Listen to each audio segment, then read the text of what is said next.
कानी बहू।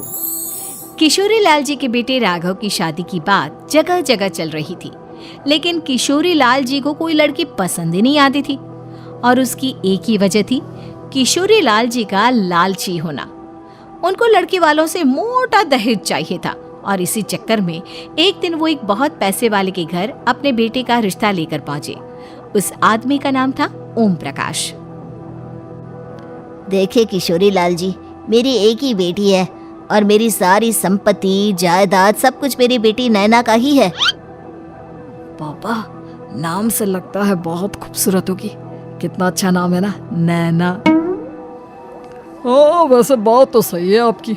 अब इतना पैसा है, जमीन जायदाद है, इकलौती बेटी, आप भी क्या करेंगे?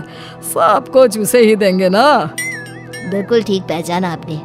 बस बेटी की शादी और सारी जायदाद उसके नाम। पापा, बिना देखे हाँ कर दीजिए ना। इतना अच्छा रिश्ता फिर कहाँ मिलेगा? माला माल हो जाएंगे हम। मैं अपनी बेटी को बुलाता हूँ। अरे नहीं नहीं नहीं नहीं, आपकी बेटी का नाम नैना है, सुनकर ही लगता है बहुत सुंदर होगी। रहने दीजिए अंकल, मैं तो आपकी बेटी के नाम से ही इतना खुश हो गया हूँ कि उसे बिना देखे शादी करने को तैयार हूँ। अब तो मैं उसका चेहरा सीधे शादी के बाद ही देखूंगा। और इस तरह राघव नैना का चेहरा नहीं देखता और उससे शादी कर लेता है। शादी के बाद अपनी सुहाग रात पर जब राघव नैना का घूंघट उठाकर देखता है तो नैना की आंखें बंद थी। कितने खूबसूरत हो तुम नैना, जरा अपनी आंखें खोलकर मेरी तरफ देखो तो सही। नहीं, मुझे शर्म आती है। अरे, मैंने तुम्हें शादी से पहले भी नहीं देखा, और अब अगर तुम आंखें खोलकर मुझे देखोगी भी नहीं तो मुझे अच्छा कैसे लगेगा? इससे पहले कि नैना अपनी आंखें खोलकर राघव की तरफ देखती, अचानक से लाइट चली गई और राघव नैना को पूरी तरह से देख भी नहीं पाया।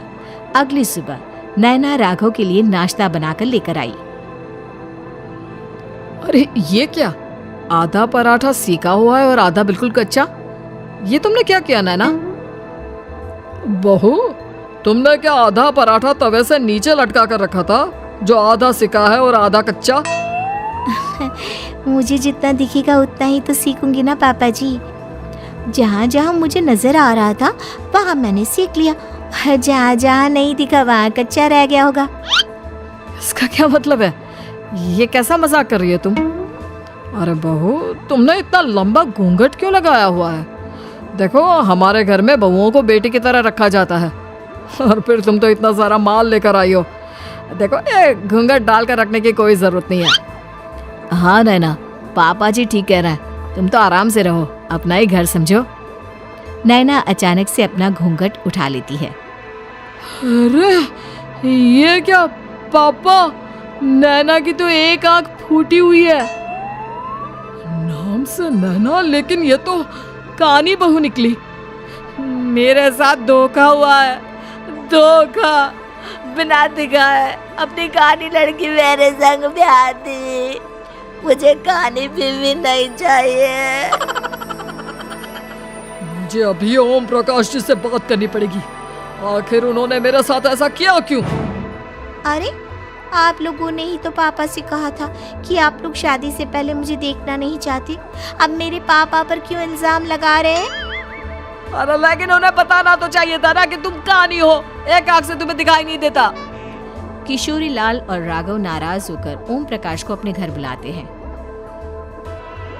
पापा जी, ये आपने क्या किया? शादी से पहले बताया क्यों नहीं कि नैना की आंखों में परेशानी है?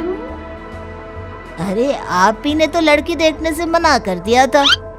और लेकिन आप बता तो सकते थे। आपको तो हमारी बेटी की प्रॉपर्टी चाहिए थी, वो भी पूरी की पूरी। अब क्या हुआ अगर उसे आधा दिखाई देता है? प्रॉपर्टी तो आपको पूरी मिल गई ना। अरे ये क्या बात हुई? मेरी शादी प्रॉपर्टी से नहीं, आपकी बेटी से हुई है। अब ये तो पहले सोचना चाहिए था। तब तो मेरी प्रॉपर्टी देखकर तुम्हारी जुबान लप लपा रही थी। लेकिन मैं कानी लड़की को अपनी बीवी बनाकर नहीं रख सकता। पापा, कुछ करिए ना आप। हाँ, करता हूँ। देखिए ओम प्रकाश जी, आप हमारे साथ ऐसा नहीं कर सकते।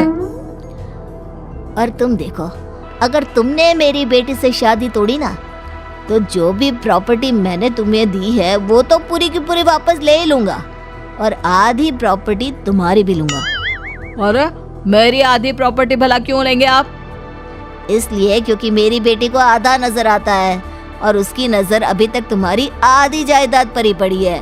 अब तुम उसे घर से निकालोगे तो कुछ तो लेकर जाएगी ना। और अगर हम आपकी बेटी को अपने घर की बहू बना कर रखे तो? तो तुम्हारी पूरी प्रॉपर्टी तुम्हारी ही रहेगी, और जो मैंने तुम्हें दिया है ना, उसमें से बस मैं आधा लेकर जाऊंगा। अरे लेकिन अब आप अपनी दी हुई प्रॉपर्टी में से आधी वापस क्यों लेकर जाएंगे? अगर मैं आपकी बेटी को अपनी पत्नी बनाकर रखने को तैयार हूँ तो? इसलिए ताकि भविष्य में अगर तुम मेरी बेटी को धोखा दो तो उसके पास कुछ तो रहे जो पति का हो। वैसे मेरे पास तो बहुत कुछ है, लेकिन अपने पति की कोई निशानी तो उसके पास होनी चाहिए ना। अब अगर तुमने मेरी बेटी को कानी कहा तो तुम्हें प्रॉपर्टी भी कानी ही मिलेगी, पूरी नहीं। जमाए राजा। किशोरी लाल और राघव समझ चुके थे कि वो बुरी तरह फंस चुके हैं और अब उनके पास वहां से निकलने का कोई चारा नहीं है। अब समझ में आया ना, लालच बुरी बला होती है। एक तो तुम्हें प्रॉपर्टी मिली, ऊपर से बीवी मिली, उसमें तुम्हें नखरे भी दिखाने हैं।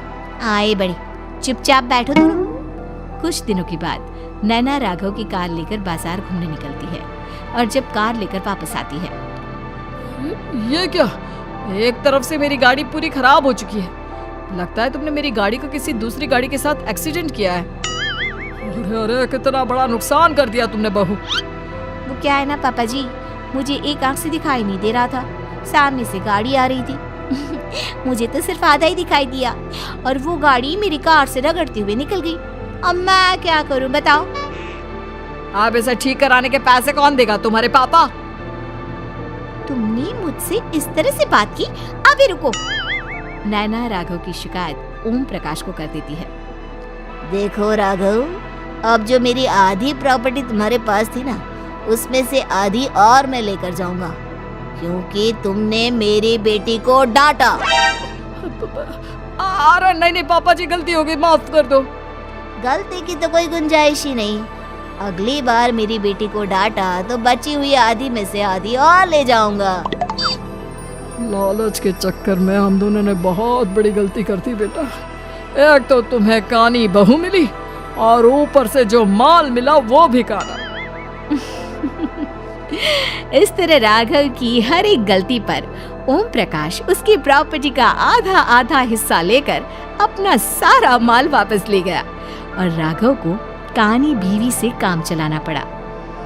भाई लालच वाकई में बुरी बला है।